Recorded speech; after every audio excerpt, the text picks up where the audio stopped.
My name is Brad Cheat. I'm a representative from House District 97 in Missoula, which you don't think there's many Republicans in Missoula, but a few of us are raising our hands and stepping forward to join the great people that we see from around the state.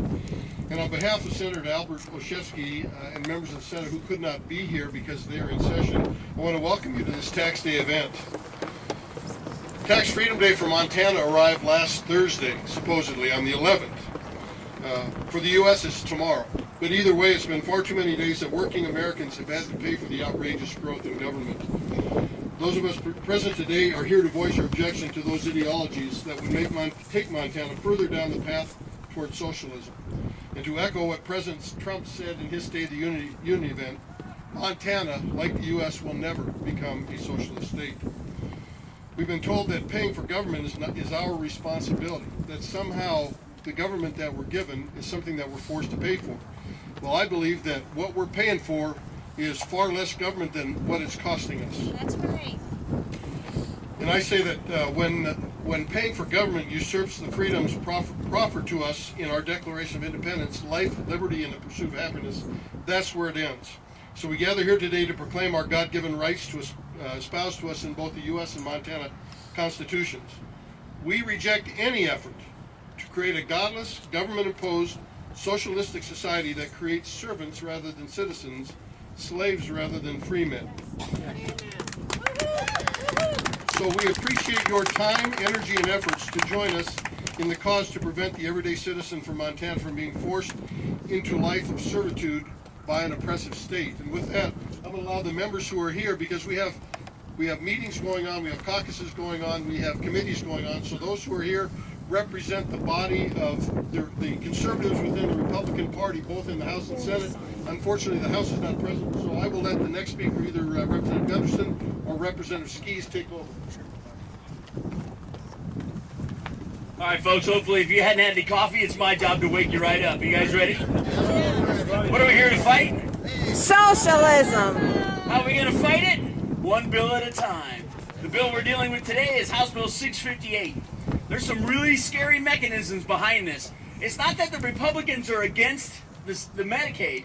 Medicaid is for folks that deserve it and that should have it. It's designed to help folks that can't help themselves, not the able-bodied, childless adults that can get their insurance elsewhere. Those folks are edging out the folks that deserve Medicaid dollars, the disabled and the elderly, the folks that we designed it for in the first place. That's what Republicans, true Republicans, want to bring this bill back to. It's unfortunate that that's not the mechanism we have before us. And I've said it over and over, and I'll say it again. There's Democrats in both parties, but there's only Republicans in one. And this starts with you. We didn't lose this January 1. We lost this November 7th. So I engage all of you today. If you want to make a difference, we joke in the Flathead. We did a bunch of Tea Party gatherings over the years that I've been involved in. The joke was we meet, we bleat, we eat, we retreat. We do nothing, but we go home thinking we did something because we gathered. So I challenge each and every one of you, the goal today, which should be your goal tomorrow, is a better job in our primary fights across this state. Amen. Because it's so difficult for us to do anything in this building when we only have 38 votes. And if you want to know what those 38 votes look like, just follow House Bill 658 and follow exactly what we did for 2.5 hours. There's your votes. Now, I don't want to be just doom and gloom. You know me, I always see the silver lining. So I see a Montana where Trump will be our next president. I see a Montana where we'll finally have a Republican governor on the second floor. I see a Montana where there's that Republican and there's a majority sent by you folks and we finally get some tax relief in Montana. I see it tomorrow where Montana can finally take the turn away from socialism. This state cannot afford California-style socialism that we're constantly spoon-fed, and come back to what matters. And that is putting the money in your pockets, putting the choices in your hands, allowing you to decide your future and how Montana plays a role in it. And by God, with your effort, we're going to get there. You guys with me? You ready to start? Yeah! May God bless Montana, and may God bless this incredible nation. Thank you. Thank you.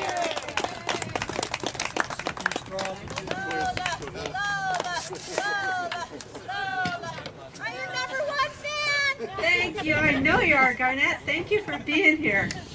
I'm here today to ask you to be part of a nationwide petition that is called Moral Outcry.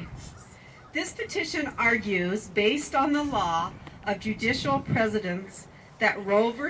Wade should be overturned because abortion is a crime against humanity and results in a variety of health problems for women, and new science evidence shows life begins at conception. Now, since 1973, we have found out that the DNA is different in a mother than a child. We didn't know that until 1980. In 1985, we got the sonogram process going, and we were able to now to follow conception to delivery. And we also know today, because of that sonogram, that pain-capable children start at 20 weeks of gestation. Now, Roe versus Wade is not a United States law. It is a Supreme Court ruling. There has never been a legislator that has brought it as a bill. It has never passed the House. It has never passed the Senate. It has never been signed by the President of the United States. So it is a federal ruling. Now, my opponents continue to say, we dare not do a Montana law that's against federal law. But I sat in a hearing the other day on marijuana, and they said, well, we'll just take a chance that federal law, that the Montana law will overrule the federal law. But we come over here to abortion, and they say, federal law, federal law, federal law, we can't do this. So Montana, decide, are we going to follow federal law, federal ruling, or are we going to take our chance? Well, the fact is that Montana right now can put into place law about abortion. And the day that that federal Supreme Court overrules Roe versus Wade, that Montana law will go into effect the next day. That's why we're here. Okay? That's why we're here. I challenge the governor to sign a bill that's before us today in the House. It is saying that when a child is born alive, it has the inalienable rights given to us by the Constitution of the United States to live and be productive in Montana and in the United States of America. I challenge him today on that. I pray that everyone standing here today will live to the day that we see Roe versus Wade overturned. God, give us that grace. Give us the ability to stand with the next generation and say to them, we were on the steps time after time after time. We knew it was wrong, we voiced our opinion, and we fought for the unborn child. And now we're fighting for the living child that lives. God bless you for being here. Keep up the fight. We will be behind you every step of the way. Thanks again.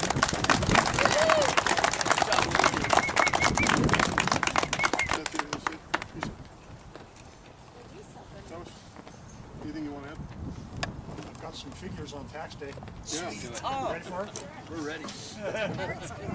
We're all still suffering from having signs. We'll introduce Senator Tom Burnett, the arguably the most brilliant tax mind and numerical mind in the House of Representatives. And he comes out of the Bozeman area. So, Representative Burnett, if you've got that information, we'd love to hear it from you. You're not going to put us to sleep, all right? I'm going to get up there in a second. I can hold that for you. Do you want the marker? I've got this in my bag here. Can I do something for a minute, Tom? Okay, this petition I asked you to sign, I didn't even give you the reference to it. It is www.themoraloutcry.com, and I can get that to you if you guys need it. Okay. I'll just go by memory here. So Tax Freedom Day this year is April 19th. That's the date at which everyone is done working for taxes.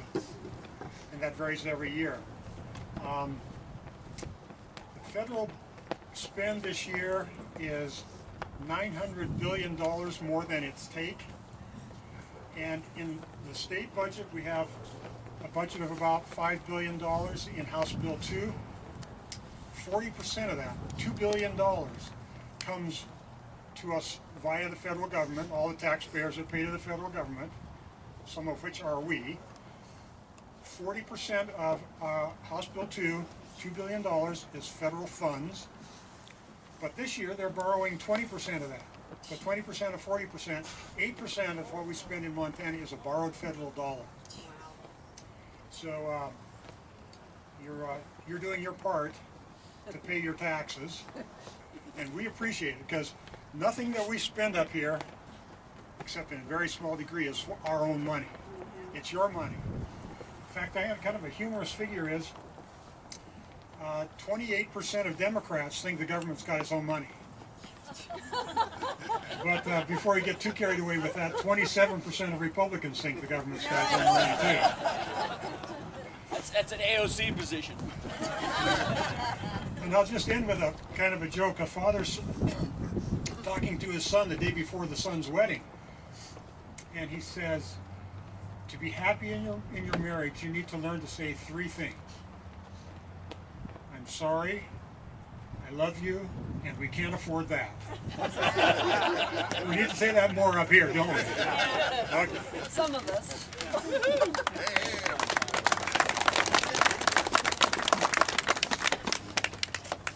Well, I don't know if any of you have any questions for those of us who are gathered here. I know some of you came from long distance, and we certainly don't want to shortchange your efforts, because that is what makes the difference here. As Representative Ski said, what we do here is predicated upon what those who are out in communities, those that we represent, are telling us to do here. And we know that 53% of you said no to Medicaid expansion. Yeah, we're going to have a $700 to $800 million spend foisted upon us. And of that, a good portion of that is coming out of general fund dollars. We know that 68 out of 100 House districts voted against Medicaid expansion. That was 15 Democrat districts and 53 Republican districts. So more than 2/3 of the House districts voted against Medicaid expansion. But apparently you're not intelligent enough. Now we have to tell you what to do. And I find that highly offensive and highly affrontive on your behalf. And as Representative Ski said, and others have said, we need the people in Montana to step forward and say, what is your position on spending? What is your position on growth of government? What is your position on turning this state into a socialist state? Because mark our words, what's been said here today is going to ring true. If we do not take a firmer stance on or do a better job of identifying those who run as Republicans and vote as Democrats, then we are going to be continuing this legacy of government growth beyond what any of the members of the state of Montana are asking us to do. So please do everything you can to gather individuals that you know together and have them begin to study candidates and issues so that intellectually they can discuss them with a grasp of the information that they need to have. We're counting on you to do that. So if you have any questions, please ask them now. What's the next thing that happens now with the Medicaid expansion? You've had 2 votes, right? Correct. The Senate just made a motion to add the bill to second reading today. They were going to add it to second reading tomorrow, but they had a substitute motion to add it today. So they will be voting on it this afternoon to determine whether or not it's going to pass the Senate and then be sent on to the governor. It may have to come back to us. If it has amendments on it, it will come back to the House. But at this point in time, it's going to be voted on by the full Senate this afternoon. Is that the second or third reading? This will be second reading today. Second of the second of the second. Right. We're trying everything we can to kill it, but it won't die. Yes, sir. You have a number of in Helena, in the city of Helena, you have a number of liberals here that spout all sorts of nonsense, from you being racist or some other thing going on here or there. My question would be: is that what can we do as a community to help educate others about what the true problem is, which is such things such as socialism, such things as a double standard in hate speech and such things. I mean, what are your thoughts on that? What we could do in the city of Helena? Because I believe Montana is majority Republican state, but yet in the city of Helena is filled with leftists and liberals who are just uneducated in a number of issues. Well, the question was, what do we do to fight back against the liberal mindset in Helena? And had he replaced one word in that, it would have been my hometown, the People's Republic of Missoula. And what we have to do essentially is we have to educate people, but it's a tough job, because I'm a firm believer of an old saying that a man or woman convinced against their will is of the same opinion still. So unless somebody has an open mind, they will not learn. But we have to continue to bring that argument and that conversation forward to the people so that they understand what it is that we're fighting against. I mean, you have individuals who believe that socialism, democratic socialism, is an effective program. Well, 74 years ago, we finished a war that defeated democratic socialists. And now we're having to fight that on our own soil. And it's because we've allowed too many people from the local level not to be engaged. So find good candidates for the school board. Find good candidates for city council. Find good candidates for county commissioners. Find good candidates for the representatives and senators that come here, and you'll do a more effective job of educating people. But it's got to start with individuals talking one-on-one to their spouses, to their friends, to their children, to anyone that they can visit with about this, because the job is too big for 150 people at the Capitol to do, or say 75 members of the elected body to do. It's up to each one of us as citizens to become educated about topics such as what you're discussing, and then taking that conversation to the people in the streets. Agreed. Brett, can I pile on? You bet. Can I pile on that Sure, one? go ahead. Remember, if they call you a racist, the first thing you say is, well, we know the modern definition of racism is a conservative winning the argument. Well, according to leftists, I can't be racist to Hispanics, so Well, there you go. you know, so Well, it's, I I agree. can say whatever I want, apparently. Well, you're God lucky. bless you. I know. It isn't that racist. Yeah, I know, completely. Right. I just want to add to what the majority leader said. Another component is we see in here all the time hypocrisy. Like just the other day, they were talking about crony capitalism. Is not Obama? Isn't Medicaid crony capitalism? We're enriching hospitals. And so what I would suggest, another great angle beyond that, the added education component is all you got to do is listen. If you listen to these folks long enough, they will turn on themselves repeatedly, because remember, to the left, the end justifies the means. They don't care about anything how to get there. They just want the end, and that end is a totalitarian state. And so if we pay attention to everything they say, eventually they will turn on themselves. And when you expose that hypocrisy, they have no defense. And then you've just taken them down a notch or two. Like do it in the press, do it in letters to the editor, do it online, do it in the blogs. Expose them for the fact that they, one, their philosophy is bankrupt. And two, they're so filled with hypocrisy that really we should listen to a thing they say. Well, I think there's a couple of issues with that. Only one being is that, for example, the school board in Helena, I believe, I could be wrong about this, but there was, it's majority Democratic. There's like 3 positions there, and one is a seat unfilled that no one went into. Or easily a Republican could have went in there, and no one jumped in. You know, and that's part of the school board, like you were just mentioning here. And I believe that the time already passed, but like no one jumped in to be to represent conservative views in part of the school board, which is a great place to be at for our, you know, for the party. And I think the other issue is that as much as that you can go speak out and say these things, it doesn't suggest that people actually understand what we're talking about. You know, in other words, you have people that are. I guess the best way I can put it is that you have people that are saying they're educated based on false information, and it has nothing to do with thought. So all you could do is hold their feet to the fire, and even with that, it boils down to just a subjective stance, and you can't overcome someone being subjective. You know what did Sheriff Clark say? Everyone's doubling down on stupid. Right, exactly. You know, so. Well, that's the problem. What we need to do then, look at this audience. All you folks are standing in the cold. Well, it's not really that cold, but thank God it's spring. But you're all involved. You came here, you wanted to listen to this. We're preaching to the choir. I know half the people in this audience, you feel the same way we do. Find somebody to run for that school board seat. You, $15, join us in here. You're smart enough. I tried to find 22 candidates I interviewed to run for a House seat in Columbia Falls. 22 families. Every single one of them said no. There's no way I'd get into politics. Look at what they do to you guys. We have to get involved. We can't do this by ourselves. And I'm turned out the next cycle. Brad's turned out the next cycle. Soon we won't have us here anymore. If the next group doesn't stand up and join the fight, then there is no fight. And so I applaud you, sir.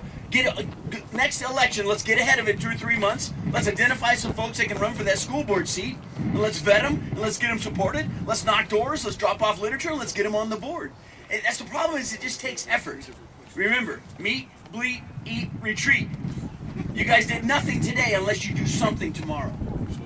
There's a question right here, and then the gentleman behind. Yes, sir. I think the Republicans have to get on the winning side of argument, addressing something that the lady had to say.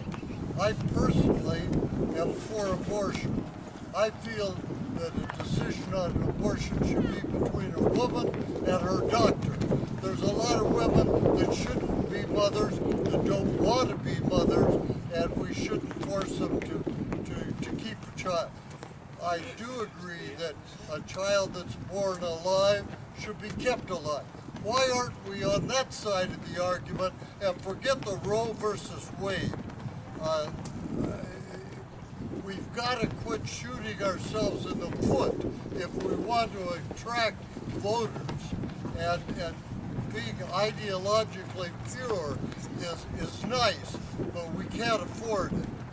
And these millennials that are coming up through our school system don't even know what socialism is. And we've got to be smart about the issues we pick. Thank you. You bet, and I will just make a comment on that. Ideologically, we have to take side. In the early 1860s, we fought, between 1860 and 1864, we fought a civil war over slavery.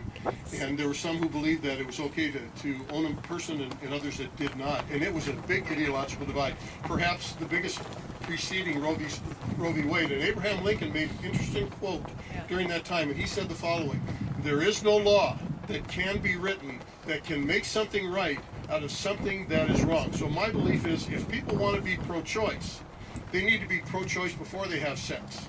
Once they're pregnant, that child has an individual, distinct, unique life, and they're entitled to life. Because to say that the child in the womb is not human, or that the mother can decide the DNA of that child, as Representative Galloway said, Sheldon Galloway said, is distinct from the parent.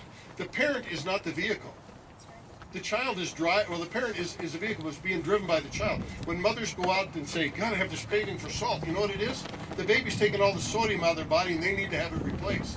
When the mother says, "I need to have some milk, I need ice cream," it's because their body is depleted of the nutrients that they're going to find in an ice cream cone. So I understand what you're saying. I don't believe that it's a losing battle, though, sir, because if you look among the young people today, you're going to find that there are more pro-life young people than there probably have been at any time in the last 20 years. They look at what's happened to their parents. They look at the fact that they are survivors of this problem that we have in the country, and that they're looking for ways to really educate their parents and educate their peers. So I think it's an important thing for us to consider, and I understand what you're saying. I'm going to respectfully agree to disagree with you on that, but we have to also take a look at where we draw the line, what items matter, because if we don't guarantee the right to life to people, then we've guaranteed no other rights for them. So, and I think we had a question from the gentleman in the green hat, and then I'll get over to you, ma'am. And I just wanted to say that when it comes to the school boards, that we need people to get involved in the school board. The whole idea behind the school board was for the people in the area to drive the school. Now the school's been taken over by the feds, and they're driving the people. So we've lost all contribution to the schools. The schools teach what they want to teach, and we don't have any say in it. We don't have a say in it because people don't go to the meetings. Absolutely. Get off your asses, go to the school board meeting, and take control of your schools. I'm lucky. I live in Whitehall. We have a very good school in Whitehall. And I take care of the Cardwell School, and it's a good school too. We don't have the problems like we do in Missoula or some of these other towns. Mm-hmm. But if you don't like what the curriculum is, and if you don't like the fact that you don't learn civics, get your ass in there and get it changed. Absolutely. And as Representative Burnett said, 40% of our dollars come in from the feds. We are a welfare state. We get between $1.50 and $2 back for everything. So it's like giving an addict or a potential drug user their first dose of the drug. They give it to them free, or give a couple of them to them free, and then pretty soon what happens? They're hooked on it. they need it, so they've got to go out and sell their body or their soul or their property in order to get that. So we need to start stepping forward and taking back those local entities, because, as I say, all politics is local. And if you start with the school board, if you start with the city council and the county commissioners, then you're going to have an opportunity to affect change. What happens here is important, but it's secondary, I believe, to what happens on the courthouse grounds and in the county commissioners' offices. Ma'am, in the back. How much of that federal money goes to the public schools here in Montana? Tom probably knows. It's hard to say. Not much federal. Yeah, it's not much federal money, because a lot of what schools are using is coming from your local property taxes. But the majority of it is being spent in the Department of Public Health and Human Services. That's where the vast majority of that is being spent. And it's being spent on House Bill 384. So, and I would continue to contact and connect with your legislators and tell them that 53% of the state of Montana voted against Medicaid expansion, and tell them why. I've asked people in my district and around the state why they voted against Initiative 185, and I found very few that said, I didn't like the fact that there was a $2 a pack increase on cigarettes. What they said was, let Medicaid sunset. We don't want it. Because how many people that are making 140%, 150%, 160% of poverty can't afford their own health insurance, but they're being taxed to pay for health insurance as somebody who games the system and works an insufficient number of hours or makes an insufficient amount of money to qualify between 100 and 138% of the poverty level. There are a significant number of those. So we need to make sure that we have a system that's designed to be fair for the working person, because there are working people out there who can't afford health insurance and are too proud and too hardworking to say, I'm going to go on the dole, the federal dole or the state dole. They don't want to do that, and I commend them for doing that. But where's the give back to them? These people are sacrificing and suffering in order to make a payment that individuals are taking advantage of, and I think that's wrong. And we're oftentimes being told, well, we need to help out the needy. Well, some of the needy are the ones that are making the payments, like yourself. And many of the folks who are here today probably took time off from work to come here, where there's a lot of people who are getting these free things, quote unquote, free things from the government, that are here because they don't have a job or they choose not to work. So I commend you, as Representative Skis and others have said, I commend you for being here. If there's anyone else that would like to add anything before we close, please do.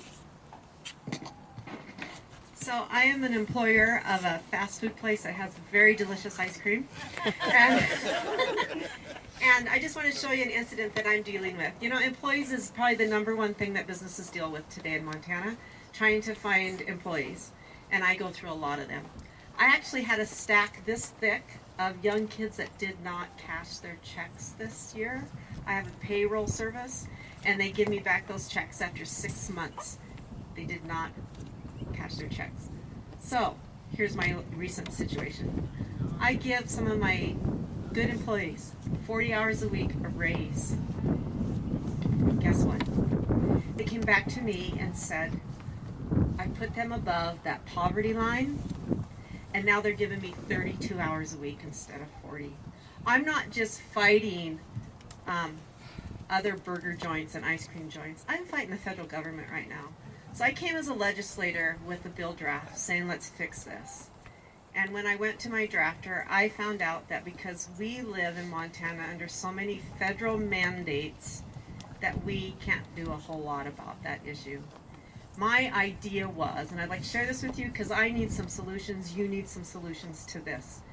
If that person stayed at that level of life and can afford to be 10% above that and stay at that level, then let's pay 90% instead of 100%.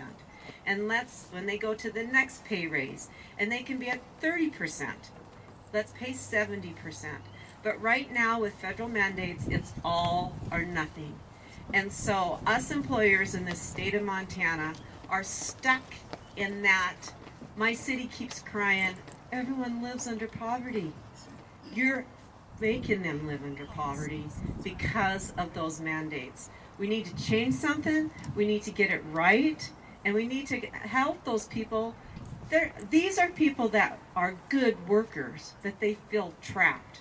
I have a son right now at that level, just started his own business, trying to get to the other level, and he's caught in this gap. and saying, wow, you know, when the federal government paid for all my kids' medical, now I'm gonna have to make this much money, and it's a huge gap. I don't know the answer. We are here trying to solve those problems, but we need your support on those issues. That's why people choose socialism right now. It's easier, and we need to get them to work. I'm sorry, but isn't that also an issue with the medical system itself? I mean, Absolutely. how much they're charging you just for a doctor's visit? I can go there with I have no medical insurance. I make enough a year, right? I work all the time. And I can go in there at peer review and they charge me $150 to sit down with a doctor for 30 minutes. Nothing done. Yeah. You know what I'm saying? So how he's is talking, if you can't hear him, how expensive it is to go to a doctor today. So that the prices are extreme. Right. So for the service that we're getting. So in other words, you're doing apples to apples here, and you're trying to compare, like, you know, as a salesperson, I've been a salesperson all my life. They're skyrocketing prices, the supposed insurance that's going to cover you, and they're making a bunch of money on us, and that's not fair. So I think the just like we were talking about, the changes being made at local levels. Well, the first step is to change the most basic things. Is that how much are these really worth, and make that exposed? Come talk. You know who we're going to ask to come here next cycle, don't you? So, well, the question I'm asking here is that, because I want to be like, I'm asking them the question, right? I believe the first step basically is like, how much are these, what we're paying for really costs? I want to see things itemized. I don't go and buy a car and I know how much I'm paying for it. You know what I'm saying? So I want to know, what am I paying for? How much is this worth? How much is that worth? Who's determining the prices? And once we have all that settled, then we can talk about real help, real insurance that's fair for everyone. But without having the right prices for what we're paying for, I mean, try getting an MRI without health insurance. Forget it. That's the end of your life there. Might as well die. You know what I'm saying? I'm going to give you an example. And I'll $30 for I could talk all day. I have a friend that had a daughter dying from multiple, not MS. Multiple sclerosis. She was laying in a bed. She was getting bed sores, so the hospital donated her an air bed, which had just a fitted mattress on it. Because they gave her one sheet, the mom went and asked if she could get another sheet. You'll never guess how much that fitted sheet. $350. Okay? When you're talking about that, absolutely. I asked our department, why is those prices? Oh, we check into them and see. Let's check into it. Definitely. I agree with you. Hashtag. All right, great points. I'm going to get your business card when we leave, because I got to find out what district you live in. We'll get you up here. $15, man, and you're here with us. Done deal. That's awesome. Perfect. Make it 10. So, 20. Folks, we thank you so much. We rely on you guys. If it wasn't for you, we couldn't do this. Because I get your emails and I get your phone calls and I get your texts, and I thrive on it because you think the same way I do, and it keeps all of us rooted here. So I just so appreciate that. I know all my compatriots do. So we just want to thank you so much for loving Montana enough to come here and to tell us exactly what we need to do. And I just want to finish out on the education component and all the problems. We know a lot of the things that are going wrong today, but we can't fix it with 38 votes. There's 100 votes on that House floor, and all we have is 38. We tried to put transparency inside Butcher Care, so that way we know how much it costs. That's this game. This game, education's awesome, but this game is 51 votes. I've been involved in this since 2011, and I have been in the minority ever since, even though Republicans are sent here. Number one thing to do is bring 51 votes in the House and 26 votes in the Senate, and we can finally do the things that we all need to be done. But I just want to thank you all on behalf of all of us. Thank you so much. Please stay in touch. Keep your eyes on the ball. Help us win this next primary fight that's coming up. That's where we need the most effort. And I just pray that God blesses you. Travel safe. And a governor.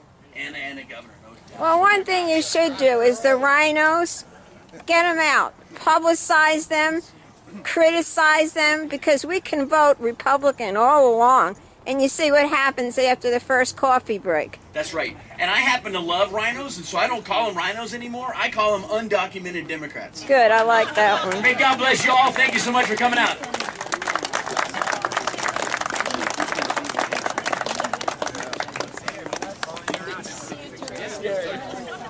Hi, Karen. Of course, Julia, this is my buddy.